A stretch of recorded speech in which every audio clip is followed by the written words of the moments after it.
Hi everybody, this is TUSDarryl and welcome to my review of Echo, a game where you can be stealthy and succeed, or brash and fail. Shut up phone, I don't need your input right now. Anyway, I'm going a little off script right here. I have bullet points up on the side. Jet Set Radio's review was all script, so I'm hoping things will be a little looser here and I can get to some points that I may not include if I had a script in front of me. We'll see, might be a mess, I don't know. Let me know in the comments below. Didn't mean for that to rhyme. Anyway, I almost said anyway, let's go. Rhymes, stop. Anyway, let's start with the story. In Echo, you play as a young woman named N who has just woken up from a very, very long slumber that has gone over the course of years. She wakes up during this time to bring back her friend Foster, who has been cubified or translated into a cube. Can't really call it dead, can't really call it alive, so let's just say he's been cubified.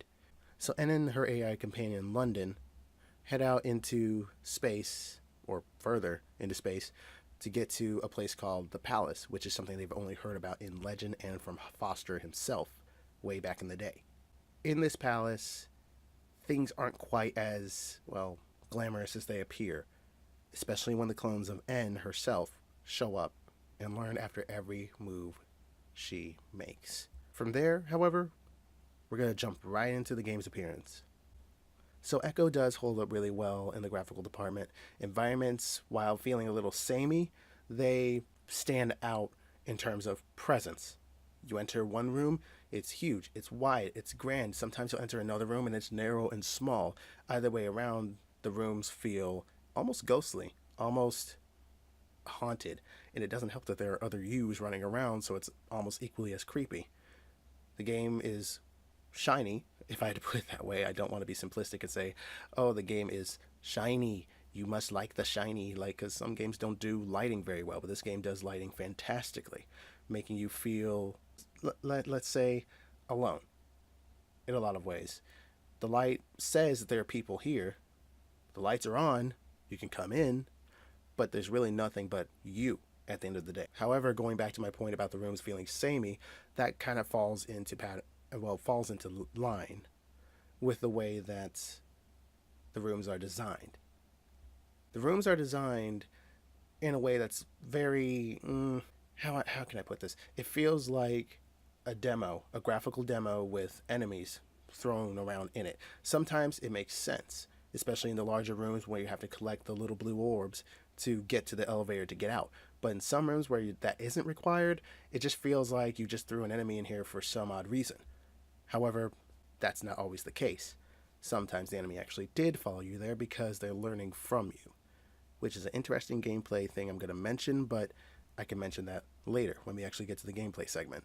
All in all, the game holds up fantastically in the graphical department. It looks absolutely beautiful. However, it does fall into the problem of it looking samey, even with different color palettes, until like some of the later levels where the rooms do start looking a little more varied. And I'm not including the rooms that look rustic or anything like that, because that's also really cool, the contrast between going down in the rustic maintenance area and then entering another room that leads you through a tunnel, or a tunnel like area that leads you back into the palace. That stuff, that's really cool. However, you will hit an FPS hit occasionally, or at least I know I did. My computer is running with a GTX 970 and a iCore 7 processor with other bits that I'm not really going to mention right now because I'm not going to get into all that nitty gritty. Either way, I encountered some FPS hits here and there. Now, they weren't severe. Most of the time I was at 60 frames per second. Other times I would fall down to about 40 to 45 frames, but that's only like a quick dip. And maybe, just maybe, it didn't happen as often as I think, because I know back in recording, in editing, there was a lot of stuff that was going on. So the game might have just been chugging because I had a lot of things open, or something along those lines. I'm not entirely sure in that regard. Anyway, moving on to sound. Oh, hi. The floor is gone. The floor is locked. So, any words in your teachings about who built this place? That's the thing. None of us ever knew this place existed. The sound in Echo is absolutely wonderful. And in a way, it really has to be. Because in a game like this that relies on you being stealthy, or at least tells you should be stealthy, you need to be able to hear everything that's going on. You need to be able to hear the other end that is running across the room. You need to be able to hear something drop from the ceiling. You need to be able to hear when another end is doing what you just did and leaping off of a balcony and landing onto the ground. You need to be able to hear that, and the game captures that beautifully with a lot of reverb, a lot of ambience, however you want to say it. Sounds stand out from one another.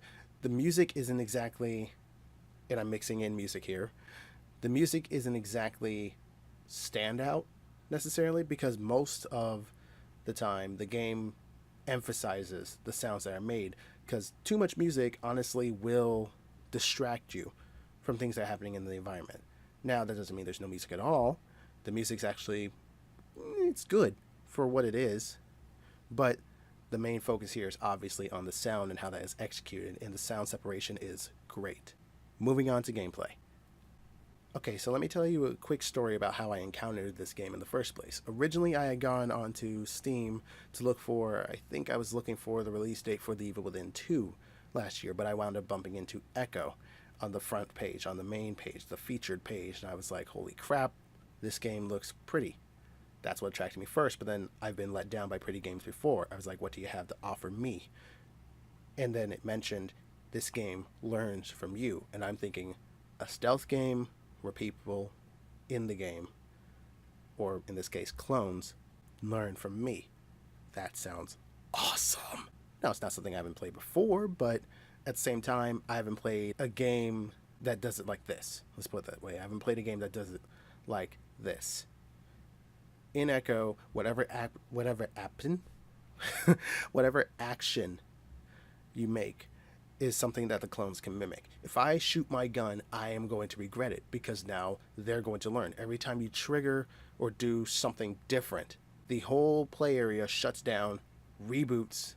Now the other ends are going to be shooting at you any chance they get.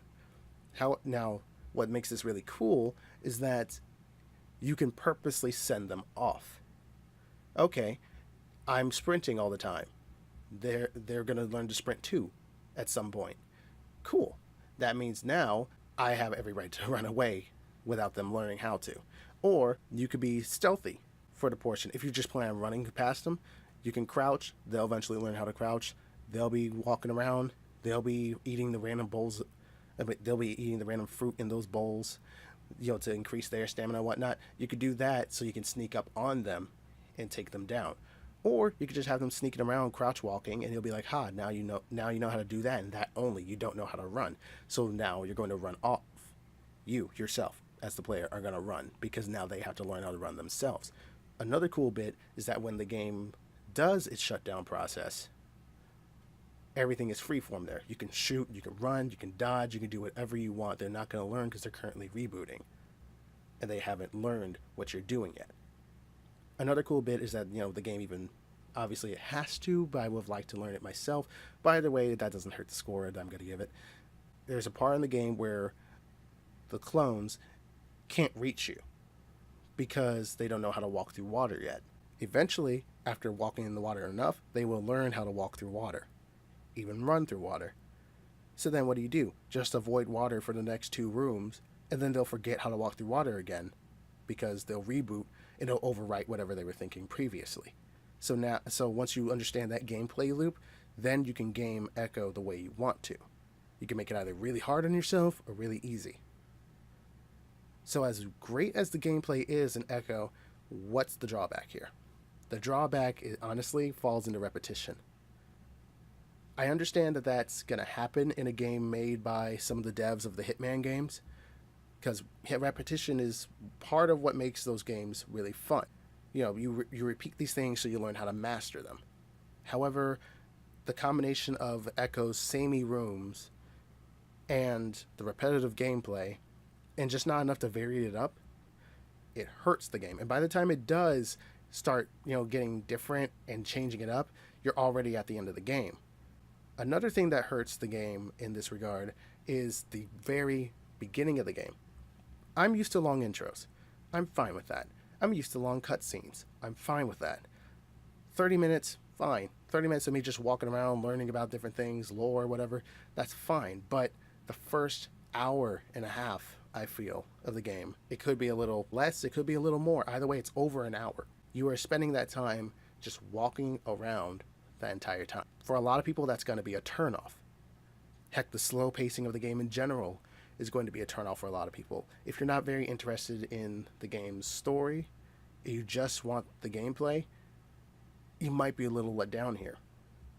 But if the pacing of the game doesn't bother you, then even then, the gameplay may get samey. But if you don't mind repetitiveness, if you don't mind slow pacing, then you're going to have fun with this game. Moving on to bugs. Honestly, I haven't really encountered many bugs outside of some occasional crashes, and outside of occasional crashes and some FPS drops, I don't think there were any other issues off the top of my head that I encountered with Echo. So overall, the game runs fine. There is an occasional crash, or at least there was for me, but that could have been totally on my end for all I know. But I'm just letting you know just in case it happens to you, or in case you want to know if it's ever happened to me. So, what do I think of Echo in the long run? Is it a go for it? Is it a caution? Or do I just straight up avoid it? I'll be completely honest with you and say that if you are a fan of Hitman, or any stealth games for that matter, and you don't mind slow pacing, especially in the beginning, if you don't mind repetition, if you don't mind some sameness in the game, then go for it. Because all in all, the core gameplay of Echo is fantastic and a lot of fun. Because really, at the end of the day, you're playing against yourself.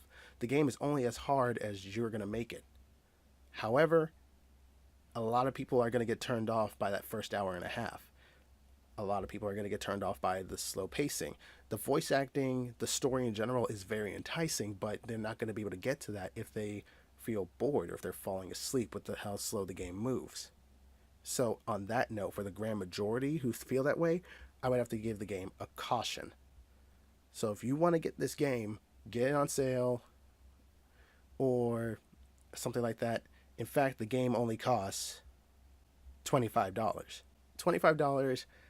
Honestly, I would rather you get it on sale if you're feeling iffy about the game, like you want to try it, but you don't want to drop $25 on it. But hey, for $25, I personally think if you have no problems, no qualms at all with anything that I just said that was negative, then go for it.